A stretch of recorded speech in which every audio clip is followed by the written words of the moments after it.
आज नए स्टूडेंट की क्वेरी का जवाब देंगे। बहुत सारे क्वेश्चंस पूछे जा रहे हैं स्टूडेंट की तरफ से। 10th क्लास का स्टूडेंट, 12th क्लास का स्टूडेंट, 10th क्लास की मार्कशीट कुछ को मिलनी चालू हो गई, वो बहुत खुश हो रहे हैं।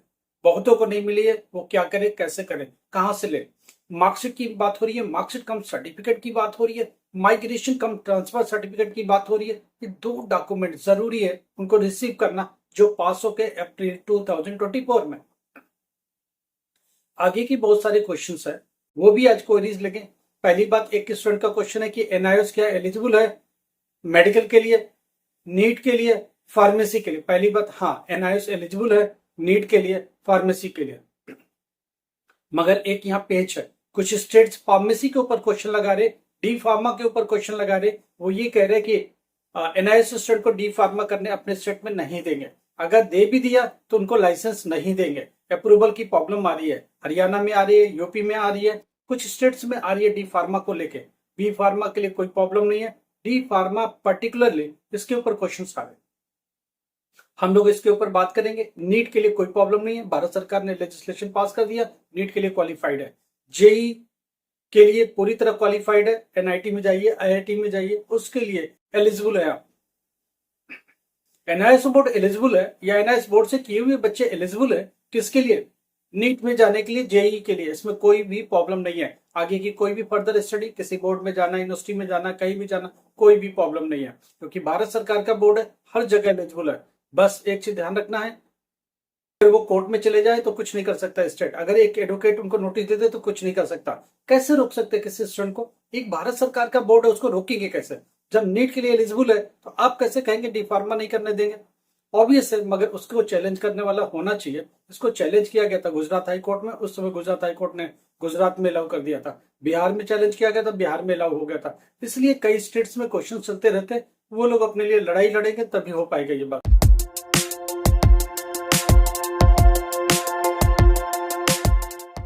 नमस्कार, आदाब, सत श्री अकाल। My self Amar sir, education at the rate Amar sir. आपको पता है हम लोग किस बारे में बात करते हैं? हम लोग एजुकेशन के बारे में बात करते हैं, एनआईएस के बारे में बात करते हैं, यूनिवर्सिटी के एजुकेशन के बारे में बात करते हैं, 10th क्लास, 12th क्लास और बोर्ड की एलिजिबिलिटी पर बात करते हैं। आज हम बात करते हैं बोर्ड की एलिजिबिलिटी पर। कौन सा बोर्ड कितना एलिजिबल है, एनआईएस के ऊपर पर्टिकुलर फोकस होने वाला है। एनआईएस का स्टूडेंट हर किसी यूनिवर्सिटी में एडमिशन ले सकता है, एनआईएस का स्टूडेंट किसी भी एग्जाम में अपियर हो सकता है, हर जगह एलिजिबल है। किसी स्टेट के एग्जाम में तो भी एलिजिबल है, किसी भारत सरकार का एग्जाम में हर जगह एलिजिबल है। प्राइवेट जॉब, एवरी जॉब, क्योंकि भारत सरकार डायरेक्ट है। कई बाहर की कंट्री में भी एनआईएस बोर्ड चल रहा है, सऊदी में चल रहा, मस्कट में चल रहा, बहरीन में चल रहा, बहुत जगह, यूएई में चल, हर जगह बोर्ड अवेलेबल है, एनआईएस बोर्ड ही अवेलेबल है। सीधा वहां उनके ऑफिस है, उनके काउंसलेट के थ्रू रन किए जा रहे हैं और डायरेक्टली एडमिशन, एग्जाम सब कुछ किए जा रहे हैं उन सारे कंट्रीज में। डिजी लॉकर में रिजल्ट है, हर चीज भारत सरकार इसे देख रही है। इसके सारे एग्जाम सीबीएसई बोर्ड की स्कूल में ही कंडक्ट किए जा रहे हैं और प्रॉपर गाइडलाइंस के थ्रू किए जा रहे हैं, क्योंकि भारत सरकार डायरेक्ट इसमें दखल करती है। और इस बोर्ड का जो सबसे बड़ा कार्यकर्ता होता है, सबसे बड़ा जो हेड हेड होता है, वो होता है भारत सरकार का education minister. Current education minister इस बोर्ड का सबसे टॉप पोजीशन पर बैठता है, वो उसके अधीन ही ये बोर्ड चला जाता है। उसके बाद नीचे के जो डायरेक्टर्स होते हैं वो हमेशा एक लेवल अप, हाईएस्ट लेवल के ऑफिसर्स या इस तरह के टॉप क्लास के ऑफिसर्स अपॉइंट किए जाते हैं। इसलिए बोर्ड की क्रेडिबिलिटी पर कोई क्वेश्चन नहीं है। एक बात है, नीट के लिए क्या एलिजिबल है? हाँ 100% एलिजिबल है, कोई प्रॉब्लम नहीं। बीएमएस करना है, बीबीएस करना है, एमडी करना है, जो करना है कंटिन्यू आप स्टडी में जाए। यूपीएससी के लिए हाँ जी एलिजिबल है, एसएससी के लिए हाँ एलिजिबल है, किसी भी स्टेट के एग्जाम के लिए एलिजिबल है। आगे चल के बीए बीएड कर सकते हैं, हाँ कर सकते हैं, बीएलएलबी कर सकते हैं, हाँ कर सकते हैं, कोई भी प्रॉब्लम नहीं है। आप नॉर्मल एलिजिबल है, 10th class 12th class NIS करके आप आगे की जर्नी कर सकते हैं। एक बच्चों के लिए इंफॉर्मेशन है कि बहुत सारे बच्चे जिनको यूनिवर्सिटी में एडमिशन हम लोगों ने कंटिन्यू करा दिया था, ऑनलाइन एग्जाम दे रहे हैं, उनके लिए भी हर एक यूनिवर्सिटी के लिए एलिजिबल है। उनका एक क्वेश्चन है कब तक ये पेपर चलेगा? अभी जो करंट सेमेस्टर चल रहा है, किसी का 3rd सेमेस्टर है, किसी का 4th सेमेस्टर है, बीए में, बीकॉम में, बीबीए में। आपको पता है कि हम लोग यूनिवर्सिटी को सीधा अटैच करके रखे हुए हैं ताकि यूनिवर्सिटी आपको सपोर्ट देती रहे और यूनिवर्सिटी में आगे की पढ़ाई आपके लिए आसान हो सके। यहाँ से निकलने के बाद सीधे हम लोग यूनिवर्सिटी में एडमिशन दे देंगे। ऑनलाइन एग्जाम में, ऑनलाइन एडमिशन है, सब कुछ ऑनलाइन प्रोसेस है। हम लोग इसमें मदद करेंगे, आपको सपोर्ट करेंगे, आपकी हेल्प करेंगे और 100% ग्रेजुएशन भी क्लियर करा के आपको देंगे। आपको आपकी स्टडी में मदद करेंगे, आपको असाइनमेंट में मदद करेंगे, आपकी एग्जामिनेशन में कैसे करना है कैसे नहीं करना उसमें हेल्प करेंगे। बाकी आपके साथ तैयारी में जुड़ेंगे और आप 100% क्लियर हो जाओगे।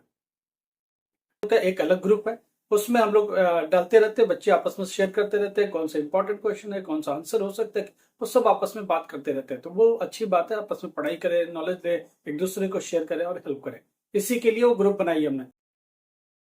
दूसरी बात, अभी इन सारे बच्चों का 5 अगस्त को हमने बोला था लास्ट है, 5 अगस्त को सारे अपने पेपर बाइंड अप करिए, प्लस असाइनमेंट भी अपलोड कर दीजिए। अगर किसी का अभी भी रह गया तो प्लीज हमें बता दो, फटाफट अपने असाइनमेंट क्लियर करो। ऑलमोस्ट यूनिवर्सिटी कभी भी बंद कर सकती है असाइनमेंट के लिए भी। अब असाइनमेंट अपलोड हो ही जाना चाहिए, क्योंकि अब इवोल्यूशन की प्रोसेस स्टार्ट होगी। कोई फर्स्ट सेमेस्टर में, सेकेंड में, कोई थर्ड में, कोई फोर्थ में, इवन भी 5th सेमेस्टर में भी पहुंच गए। देखिए, 3 साल की ग्रेजुएशन में 6 सेमेस्टर्स होते हैं, हर 6 महीने पे एक एग्जाम होता है, एक 6 महीने के लिए एग्जामिनेशन, एक फीस लगता है, एडमिशन एग्जाम फीस लगता है, रिन्यूअल चार्जेस लगते हैं, और उसको बाद एग्जामिनेशन देने चला जाता है बच्चा। अब हम लोग वापस आते हैं, एक बात तो क्लियर होगी कि एनआईएस हर चीज के लिए एलिजिबल है, कुछ स्टेट को छोड़ के। कुछ स्टेट में उसकी फार्मेसी को लेके क्वेश्चन, डी फार्मा को लेके क्वेश्चन हो रहा है। बच्चों को चैलेंज करना चाहिए कोर्ट में, अगर ऐसा हो रहा है तो। क्यों? जब नीट के लिए एलिजिबल है तो फिर ये क्वेश्चन कैसे खड़े कर रहे हैं? वो डी फार्मा के लिए जानबूझ के अपने स्टेट के बच्चों को प्रमोट कर रहे हैं, और बाकी एनआईएस के बच्चों को थोड़ा डिमोटिवेट करने की कोशिश कर रहे हैं। अब बात ये आ रही, क्या वो बी फार्मा के लिए, हाँ 100 बी फार्मा उनके लिए अलाउ है, डी फार्मा के ऊपर पता नहीं क्या प्रॉब्लम आ रही है उनको, कुछ स्टेट में ही है। ठीक है, तो इसलिए देख समझ के करना, समझने की कोशिश करना। बी फार्मा अगर करना है तो हरियाणा से बचने की कोशिश करो, यूपी से बचने की कोशिश करो। क्यों? ये 2 स्टेट्स में प्रॉब्लम क्रिएट कर रहे हैं सब, बाकी स्टेट में कोई प्रॉब्लम नहीं है, नॉर्मल आप जाए एडमिशन लीजिए। देखिए, एडमिशन यहाँ भी मिल रहा, पर बच्चा यहाँ भी रहा, जब फार्मेसी काउंसिल में जाता है तो वो कई साल तक लटका के रखते हैं उनके लाइसेंस के लिए, तो ये ठीक नहीं है। तो ये चीज देखना पड़ेगा आपको, डी फार्मा करने वाले बच्चों के लिए। नीट के लिए कोई प्रॉब्लम नहीं है, आप एमबीबीएस में जाए, बीएमएस में जाए, कोई प्रॉब्लम। जेई के लिए कोई प्रॉब्लम नहीं है, आप अपने जेई के एग्जाम दे, आईआईटी में जाए, एनआईटी में जाए, जहां इंजीनियरिंग कॉलेज में मिलता है कहीं भी एडमिशन ले ले, कोई भी प्रॉब्लम नहीं है। अब बात यह रही कि मार्कशीट के ऊपर, 10th क्लास की मार्कशीट बेटा बंटना चालू हो गया। कुछ स्कूल्स में अभी रिपोर्ट आई है कि 90% तक स्कूल मंडे से बांटेंगे 10th क्लास के सर्टिफिकेट। जहां आ गई है वहां बंटना चालू हो चुका है। 10th क्लास, 12th क्लास अगर किसी स्कूल में नहीं भी आया तो आप मंडे से जाओ स्कूल, आपको मिलेगा। मंडे से पेपर बांटना चालू करेंगे स्कूल, डिस्ट्रीब्यूट करना चालू करेंगे स्कूल। 10th क्लास की मार्कशीट कम सर्टिफिकेट, 12th क्लास की मार्कशीट कम सर्टिफिकेट, 12th क्लास की माइग्रेशन कम ट्रांसफर सर्टिफिकेट, ये सब बांटेंगे स्कूल्स। यहाँ कैरेक्टर सर्टिफिकेट की बात आ रही है। हमने पहले भी आपको बताया, कैरेक्टर सर्टिफिकेट हमने प्रोफार्मा बना के दे दिया है आपको, 8-10 वीडियो पीछे जाके देखिए, वहां मिलेगा आपको कैरेक्टर सर्टिफिकेट स्पेसिफिक, ये कैसे बनेगा, कहाँ से बनेगा, और क्या तरीका होना चाहिए बनाने के लिए, और क्या लिखोगे, क्या करोगे, वो पूरा फॉर्मेट समझा दिया। आप उससे जाके हेल्प ले लो, वो वीडियो जाके देखो, आपको सब कुछ क्लियर हो जाएगा। कुछ बच्चों के एडमिशन के लिए स्ट्रीम 2 जो सितंबर अक्टूबर में दूसरे बोर्डों से फेल होके आ रहे हैं, उनके लिए अभी भी खुला हुआ है। 31 को बंद होना था, फिर भी खुला हुआ है। लेट पेमेंट चार्ज वो सब लगेगा, मगर फिर भी खुला हुआ एडमिशन। कोई बच्चा किसी भी बोर्ड में फेल हुआ तो इमीडिएटली उसको एडमिशन दे देंगे, और उसका एडमिशन होने के बाद वो पेपर देगा सितंबर अक्टूबर में।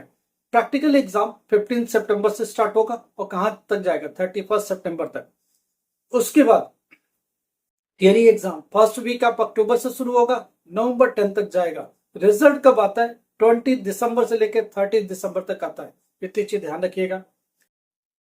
कुल मिलाकर के 2024 जो चल रहा है, इसी में उनका एग्जाम भी हो जाएगा, रिजल्ट भी आ जाएगा। इसके आगे तो नहीं बढ़ेगा। कल एक स्टूडेंट पूछ रहा था, क्या अगले साल तो जनवरी तो नहीं जाएगा? जी नहीं, जनवरी नहीं जाएगा।